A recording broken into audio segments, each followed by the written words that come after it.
Assalamualaikum warahmatullahi wabarakatuh. Selamat pagi dan salam sejahtera bagi kita semua.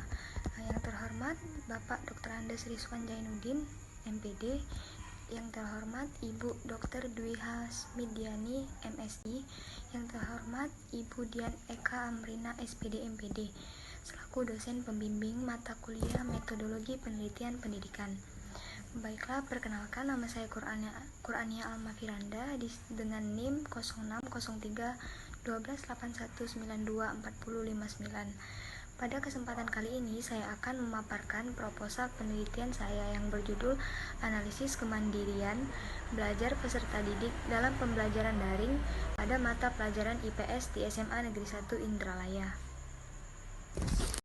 Adapun pokok bahasan yang akan dibahas pada presentasi saya kali ini yaitu yang pertama pendahuluan, yang kedua tinjauan pustaka, yang ketiga metode penelitian. Baik, masuk yang pertama yaitu yang akan dibahas mengenai pendahuluan. Yang pertama, latar belakang peneliti. Jadi, pendidikan memegang peranan penting dalam meningkatkan kesejahteraan masyarakat. Pendidikan merupakan proses yang kompleks yang selalu diiringi dengan perkembangan manusia. Perkembangan tersebut dilakukan melalui proses belajar dan pembelajaran. Perubahan hasil proses belajar dapat ditunjukkan dalam berbagai bentuk seperti penambahan pengetahuan, pemahaman, sikap dan tingkah laku, kecakapan, kebiasaan, serta perubahan aspek-aspek lainnya yang ada pada tiap individu. Dalam kegiatan belajar, peserta didik harus diberi keleluasaan sehingga akan terbiasa menghadapi suatu permasalahan dalam belajar yang nantinya secara berangsur-angsur akan terbentuk kemandirian dalam belajar.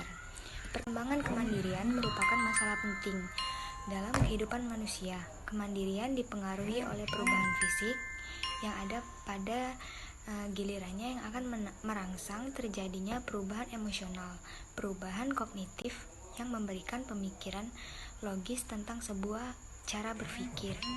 Kemandirian belajar diperlukan dalam proses pendidikan. Kenapa?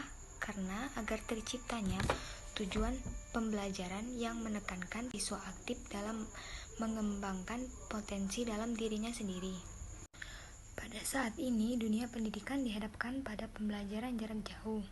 Pembelajaran daring atau dalam jaringan ini merupakan solusi dari pembelajaran yang dilakukan ketika pada masa pandemi COVID-19 seperti sekarang ini. Tanpa terkecuali di SMA Negeri 1 Indralaya yang juga menggunakan sistem dengan memanfaatkan secara online seperti WhatsApp Group, Edmodo, Google Meet, e-learning, dan sistem online lainnya. Proses pembelajaran daring ini meliputi semua mata pelajaran tanpa terkecuali mata pelajaran IPS.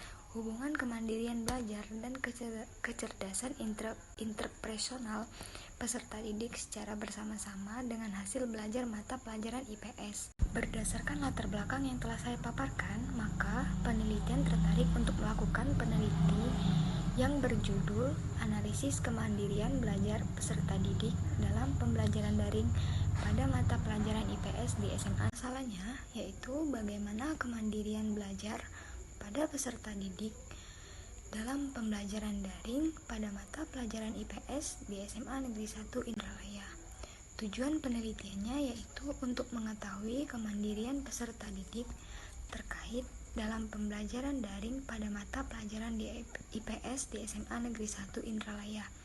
Manfaat penelitian. Yang pertama, secara teoritis, yaitu diharapkan dapat mendukung teori-teori tentang kemandirian belajar pembelajaran daring pada mata pelajaran IPS. Yang kedua, secara praktis, yang pertama bagi sekolah menjadi sumber masukan bagi pihak sekolah untuk mengetahui kemandirian peserta didik pada saat pembelajaran daring pada mata pelajaran IPS. Yang kedua, bagi guru menjadi sumber masukan dalam merencanakan dan melaksanakan pembelajaran IPS secara daring di sekolah. Bagi peserta didik menjadi pendorong peserta didik dalam meningkatkan kemandirian belajar sehingga tetap aktif meskipun dilakukan secara online atau dalam pembelajaran jarak jauh seperti sekarang ini. Yang keempat, bagi peneliti, yaitu guna menjalankan tugas sebagai calon pendidik tentang kemandirian belajar mata pelajaran IPS yang dilakukan pada saat pembelajaran daring seperti sekarang ini. Baiklah, pada bab kedua ini yang berisi tinjauan pustaka, di mana 2.1 kemandirian belajar, 2.1.1 pengertian dari kemandirian. Kemandirian adalah kesiapan dan kemampuan individu untuk berdiri sendiri yang ditandai dengan mengambil inisiatif. Menurut Kartini Kartono, 1985-21, kemandirian terlihat dari pada waktu orang tersebut menghadapi masalah. Bila masalah itu dapat diselesaikan sendiri tanpa meminta bantuan dari orang lain, dan akan bertanggung jawab terhadap segala sesuatu keputusan yang telah diambil melalui berbagai pertimbangan, maka hal ini menunjukkan bahwa orang tersebut mampu untuk mandiri. 2.1.2 pengertian belajar. Kemandirian dibutuhkan peserta didik dalam belajar. 2.1.2 pengertian belajar. Kemandirian dibutuhkan peserta didik dalam belajar. Menurut Tursan Hakim 2002, belajar adalah suatu proses perubahan di dalam kepribadian manusia, dan perubahan tersebut ditampakkan dalam bentuk peningkatan kecakapan, pengetahuan, sikap, kebiasaan, pemahaman, keterampilan, daya pikir, dan lain-lain, sesuai kemampuannya. 2.1.3 yaitu pengertian kemandirian belajar. Kemandirian belajar adalah kemampuan untuk mengendalikan sekaligus mengatur pikiran, perasaan, tindakan, dan kegiatan belajar aktif secara bebas untuk menguasai kompetensi tertentu yang proses dan kegiatannya berasal dari peserta didik itu sendiri. 2.2 Ciri-ciri kemandirian belajar. Menurut Lovikner, dikutip dari Mita 2010 188 menyebutkan bahwa tingkat ke-6 dalam tingkatan kemandirian yaitu 1. Memiliki pandangan hidup, 2. Cenderung bersikap realistik dan objektif terhadap diri sendiri dan orang lain, yang ketiga peduli terhadap pemahaman abstrak, yang keempat mampu mengintegrasikan nilai-nilai yang bertentangan, yang kelima toleransi terhadap ambiguitas. Seorang siswa yang memiliki kemandirian belajar juga harus percaya diri dalam mengerjakan tugas-tugas sekolah maupun ulangan yang diberikan oleh guru. 2.3 Pembelajaran daring. Pembelajaran daring merupakan sebuah tantangan yang baru lagi bagi para pendidik pada masa pandemi seperti ini, yang mengharuskan mereka para guru mampu menggunakan media pembelajaran online. Pembelajaran daring harus direncanakan, dilaksanakan, serta dievaluasi sama halnya dengan pembelajaran yang terjadi di dalam kelas. Pembelajaran daring dilakukan seperti sekarang ini sudah cukup efektif. Jadi, pembelajaran daring atau dalam jaringan adalah pembelajaran yang dalam penerapannya memanfaatkan jaringan internet, intranet dan ekstranet, atau komputer yang terhubung langsung dengan cangkupan yang luas. 2.4 yaitu pelajaran IPS. 2.4.1 pengertian pembelajaran IPS. Menurut A. Kosasi Jahir adalah bahwa IPS ilmu yang menjadikan sejumlah konsep pilihan dari cabang-cabang ilmu sosial dan ilmu-ilmu lainnya yang kemudian diolah berdasarkan prinsip pendidikan dan diaktif untuk dijadikan program pengajaran pada tingkat persekolahan. 2.4.2 yaitu tujuan mata pelajaran IPS. Pada hakikatnya, tujuan pendidikan IPS di sekolah merupakan program pengajaran yang bertujuan untuk mengembangkan potensi siswa agar lebih peka terhadap masalah sosial yang ada di masyarakat. 2.5 Penelitian terdahulu. Peneliti banyak menggunakan referensi dalam membedakan hasil peneliti dengan hasil penelitian terdahulu. Baiklah, 2.6 Rumusan hipotesis.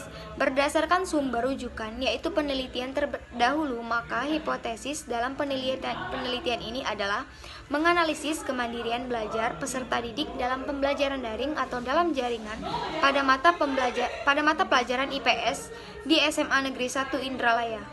Baiklah, bab ketiga, metode penelitian. 3.1 Lokasi penelitian dan subjek penelitian. Penelitian ini dilaksanakan di SMA Negeri 1 Indralaya. Penelitian ini memilih subjek penelitian didasarkan pada kebutuhan peneliti. Populasi penelitian ini adalah keseluruhan subjek peneliti, yaitu peserta didik SMA Negeri 1 Indralaya dengan jurusan mata pelajaran IPS, baik dari kelas 10 maupun kelas 11 sampai ke kelas 12. 3.2. Variabel penelitian. Dalam penelitian ini, variabel penelitiannya yaitu kemandirian belajar. Baiklah, 3.3 definisi operasional variabel. Operasional variabel yaitu kemandirian belajar yang merupakan individu yang mau dan mampu untuk belajar dengan inisiatif sendiri dan atau tanpa bantuan dari pihak orang lain dalam penentuan tujuan belajar. 3.4 Populasi dan sampel. 4.1 Populasi. Populasi di sini populasi penelitian yaitu peserta didik kelas 10, 11, dan 12 pada mata pelajaran IPS di SMA Negeri 1 Indralaya yang berjumlah 94 peserta didik. 3.4.2 Sampel. Sampel ini merupakan sumber data dalam melakukan penelitian, karena nantinya sampel inilah yang akan diberi angket. Serta sampel ini juga yang digunakan dalam meneliti pada saat pembelajaran IPS. Teknik yang digunakan yaitu simple random sampling atau pengambilan sampel dari populasi yang dilakukan secara acak. Baiklah, yang terakhir 3.6 Teknik analisis data. Analisis data adalah kegiatan pengelolaan data yang diperoleh. Teknik analisis data menggunakan teknik analisis data deskriptif.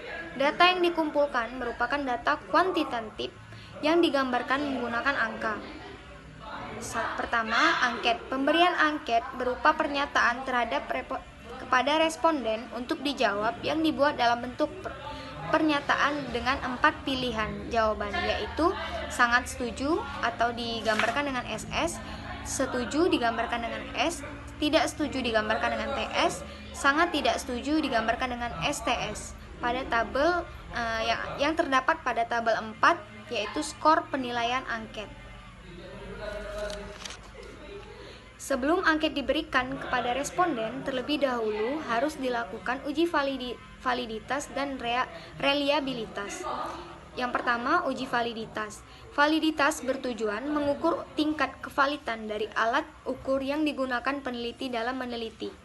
Rumus yang digunakan untuk uji validitas yaitu menggunakan korelasi produk momen pada tabel 5 serta kriteria penafsiran korelasi yang ada pada tabel 7. Yang kedua, uji reliabilitas.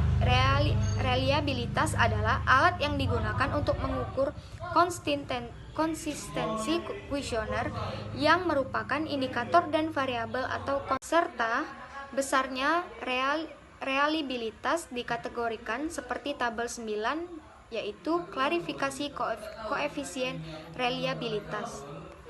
Baiklah, itu saja paparan proposal penelitian dari saya. Saya mohon maaf apabila ada salah kata.